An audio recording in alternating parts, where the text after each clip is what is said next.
As entrepreneurs, we're in the sales business, whether we like it or not. We got to hone our skills in sales. You got to become a professional. You have to not be overly assertive in sales. Here's some tips on how you can offset what seems pushy and overly assertive to value-based selling. Please tune in.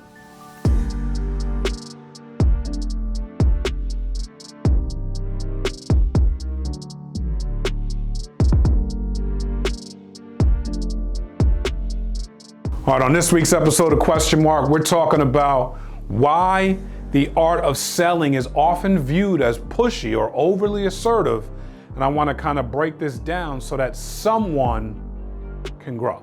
When I think about the art of selling, I think about the fact that it's an exchange of money for product, service, backed by value. Depending on how high the value goes, is depending on how high someone will pay. You increase value, people buy. Now, we could be talking about a head of lettuce. What is the value of a head of lettuce? Depending on what they're buying it for. Are they buying it for burgers? Are they buying it for salad? Is it part of their daily diet? Is it like you see the price of healthy food shoot way up over the last 10 years because of health consciousness and all the things, so you can charge more because there's more value. And there wasn't value before for having a great bod. But it just became very, very front of mind over the last 20 years. A segment of the population views this as overly assertive because people don't take time to get skillful. And they are unprofessional hacks when it comes to sales. They're just trying to hawk a product. They're just trying to move something. They're just trying to make a sale. They have commission breath. They just can't wait to they're not necessarily scrupulous. They're not necessarily taking advantage of anybody. They only see the end game for what they can make. And so they don't become professional at this. They don't study. They don't research. They don't understand trends. They don't understand psychology of the client that they're working with. They're just hacks. And that comes off as kind of pushy. It kind of comes off as, I need this, because they haven't learned the craft of helping people see value.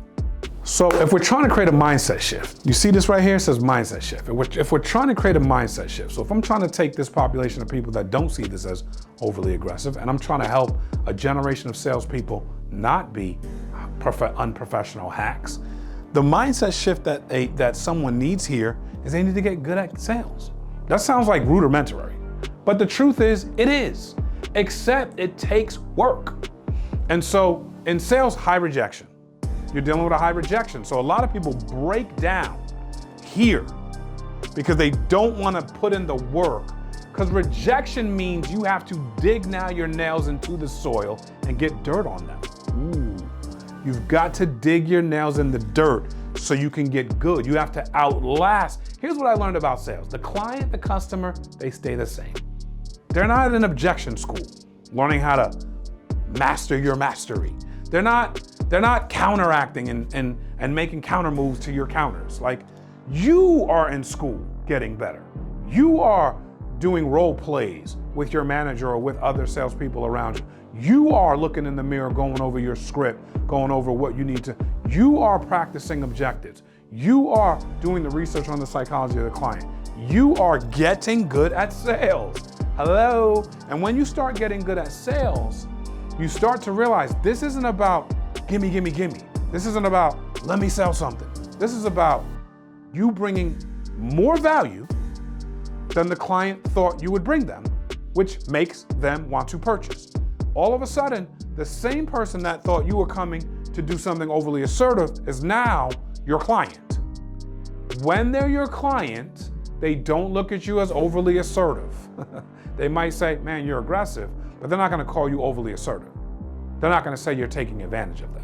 None of that comes out of their mouth because you put in the work, you had a mindset shift, you put in the work and got good at sales. Let's go to number 2. The number 2 thing that makes people feel like sales is so pushy is because they're dealing with new salespeople or just salespeople in general that have get-rich-quick mindsets. Like, you're looking to get rich overnight off 1 sale, 4 sales, 5 sales. Dude, settle down. If you're actually interested in being in sales, it's going to be a career for you and you're going to get better over time. Get-rich-quick mindset doesn't work at all. I've been there. I've done that. Every time I fell on my face because the mindset of get rich quick is no work, all money, no time, be on a beach, be retired, live the life, fly in a jet, have the best everything. Dude, you didn't work. You just got intoxicated off of an idea. And so that's not gonna work. I would actually pray that you do not have this mindset ever. And if you have it now, get rid of it. Because I promise you, it just causes you all kinds of pains. I dealt with that. Let me help you. A mindset shift on the get-rich-quick mindset is outworking your situation. See, I have a buddy of mine that once told me, you don't have a sales problem, you have a people problem. And so, people are your clients. And when you have a people problem, that means you don't get in front of enough of them. And so when you decide that you're going to get in front of so many people that whether they buy or not, you win, you've learned to outwork your situation. Because I don't really care. I don't ever want to be in a situation in-home sales, phone sales, Zoom sales, where I have to have this money. I don't want to be in that position, and I don't care if this is my first day on the job. The only way for me to exchange value for money is to care. It's to care for the people in front of me. And the best way to care for the people in front of me is to outwork my situation. Stack the deck on the hours side. Stack the deck on the presentation side. Stack the deck on the people side, and you will no longer have to deal with this get-rich-quick mindset. Because you'll have so many people you see that people, by default, will say yes. And by the way, your presentation skills are shooting up because you actually have the skills. Because you're in front of so many people, your skills are getting better, you're honing your craft, that you've outworked your situation, complete mindset shift from get-rich-quick mindset, and now you're winning. Number 3. This overly assertive thing is also backed by salespeople that say, what's in it for me? The commission breath, okay? The, what do I get? Okay? What's in it for me? And so, I don't think there's anything crazy wrong with that, because you're not in, sales is you're either the highest paid or the lowest paid, right? So you can write your own ticket in sales. That's why I love sales. But I want to sell something that has value.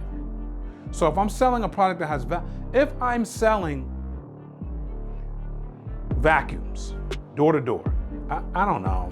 I'm not magging on vacuum salespeople. I don't see the value. Like, what am I doing by helping your rug? You're getting rid of toxins and it doesn't resonate. I'm just being honest. Honestly, mortgages after a while didn't resonate. At first, I was selling myself on, we're helping them get their home.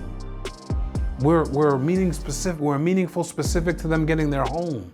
I'm thinking like, dude, they can get a mortgage through a computer. Not bagging on mortgage guys. I was a mortgage guy. Once I saw life insurance, I'm thinking, there can't be anything more valuable than that. And it's not easy to sell. Think about this. Think about something that has tremendous value, but the client sees it as an extra bill. Like they'd rather have a 6-pack of beer, 2 pizzas, a pair of Fendi shoes, a new bag, a new watch, a new car, because they can use it today. And so Even the insurance carriers had to understand that and started creating value of living benefits while you sell life insurance. So now we're not only selling death insurance, we're selling life and living benefits that you can use while you're alive. But I didn't see, once I found the product, once I found what I loved, it was no longer what was in it for me. It was mindset shift. What was in it for the client? Because I knew that I was providing value. I knew that, and after I got my first death claim, and I went back to the client's house and I sat down with them, I remember like it was yesterday. It was December. It was at the beginning of what was starting to get a little cold and frigid. I went into this house, I helped this family, but man, did they fight with me about price or whether they were gonna buy it or what they were gonna do or what, the wife just fought with me. And I got my first baptism in life insurance sales when I got that death claim. Because I remember the client calling me and asking me about the policy and asking me questions. And, I had, changed around some of the carriers I was working with, and they said, hey, they're saying you no longer work with them. I said, that's not true. Don't buy that. Don't believe that. I do work with them. I still service your policy. How can I help? Well, we're just making sure everything is good. I'm too novice. I didn't even know that any type of phone call like that's a trigger to something may not be well. Doesn't mean it's not well, just something may not be well, okay? 6 months later, I'm receiving a death claim for her husband. She didn't tell me he was sick, but he was battling cancer, and he was, kind of going through this thing. And I remember getting the call for the death claim and realizing I triggered her phone call 6 months prior to that date. And I said, she was calling because she wanted to make sure everything was good with the policy because she knew something I didn't. And let's go back to the beginning of the story. When I tried to help them with the policy, I had to dig my heels into the ground and help them understand the value of the insurance. I didn't make a ton of money on that deal. I didn't eat steak on that deal.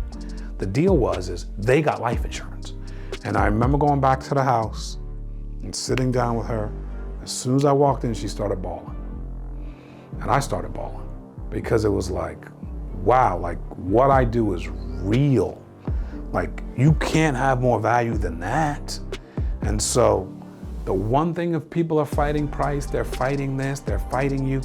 What she said to me was she wished she would have bought more insurance. Now think about that. Think about that. You want to talk about value?